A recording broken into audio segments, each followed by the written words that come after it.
back to your question, I got to go on the goofy curse. There is a goofy curse that came with the job. And it's when I do something stupid.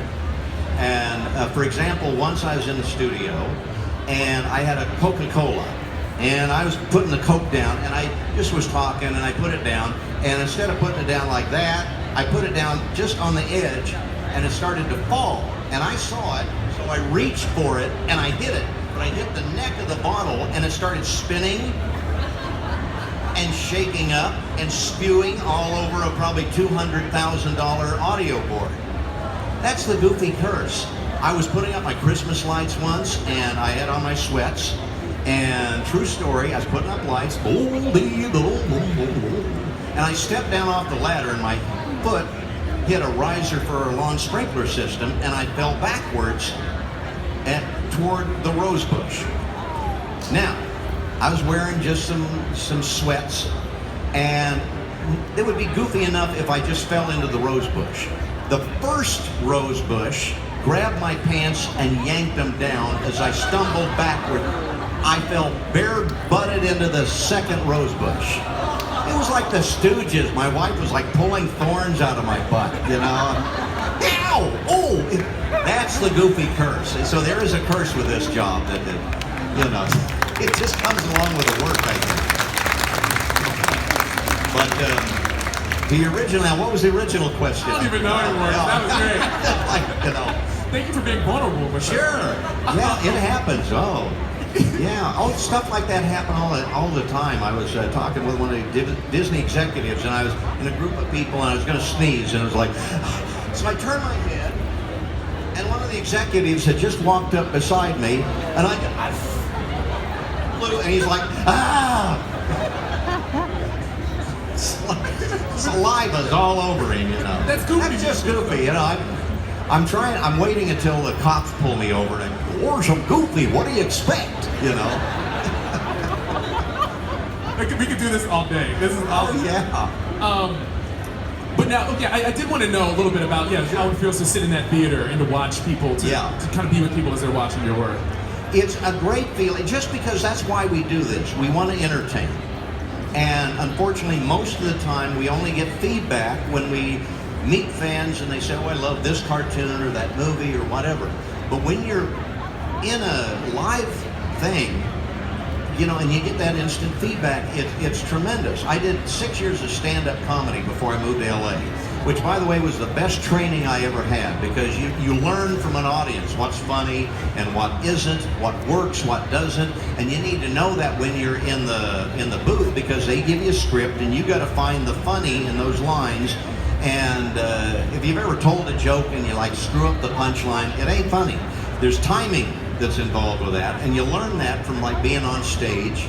So when I teach students, I always tell them, go out, do improv, get on stage, do acting, because you'll get over stage fright, and you got to get over that, because it's a little frightening to get in a booth and they're looking at you through this glass window, and you know, okay, take one and go, and you've got to do it right then and there, and you can't go, I'm afraid, you know, it just doesn't fly. So yeah, stand-up was a great training ground for me, and I did that before I moved out to LA. That's wonderful insight right there. But now I have a little challenge for you. Okay. I think we're all going to get a chance to enjoy this together.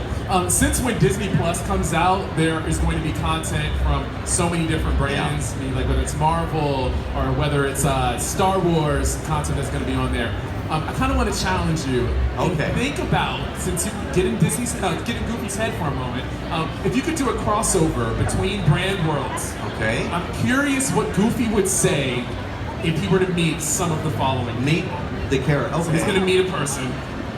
All right, so Darth Vader. Gosh, am I your father or are you my father? You know, I don't.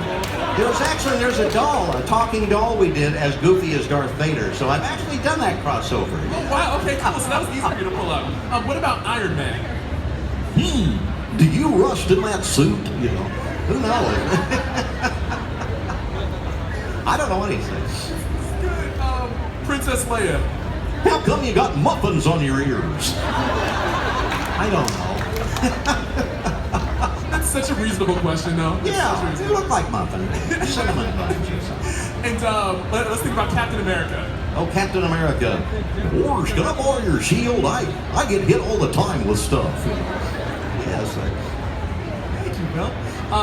So I don't know how many of us know this, but actually, in addition to voicing Goofy, you also voiced Pluto. Oh, yeah. And other characters as well, but those are the two major. Yeah. Pluto is fun to do because, you know, he doesn't really talk. It's, you know, and I get paid, I go home. You know, it's a fun job.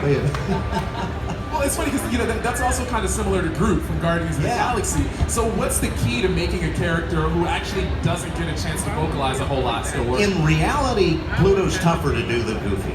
First of all, it's rougher on your throat if you do it for like an hour or two and you're, you know, you do that for about an hour and you're, you know, you're talking like the Godfather, you know. So it can kind of tear up the chords a little bit. But the nice thing is I can do Pluto in any language.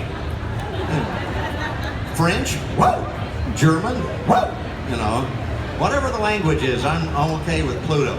But no, you got to get those emotions off. Like they'll say, okay, be quizzical, and you know, maybe like that. Or he sees a rabbit and he wants to chase the rabbit, and it's like, you know, or just happy to see you. You know, it's hard to get that out, especially after about an hour of doing that, and you're just ready to go home.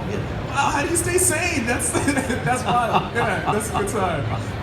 And actually, because of all of the hard work that you've done and how respected you are, in 2009 you were named a Disney legend. Make some noise. 10 years ago. Wow. 10th anniversary. Wow. So what's it like now to be here, having been a legend? Have things changed for you? Oh my gosh, you know, I'm so honored that they decided to do that. Ours was the first public, you know, award ceremony here. Before that, they always did it on the Disney lot. And the year before I got my award, they gave an award to Wayne Allwine and Russi Taylor, who did Mickey and Minnie.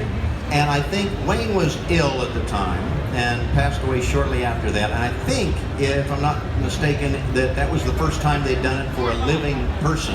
Before that, it was all time. So, Billy, who's going to the playoffs? Chicken wings. The Wings.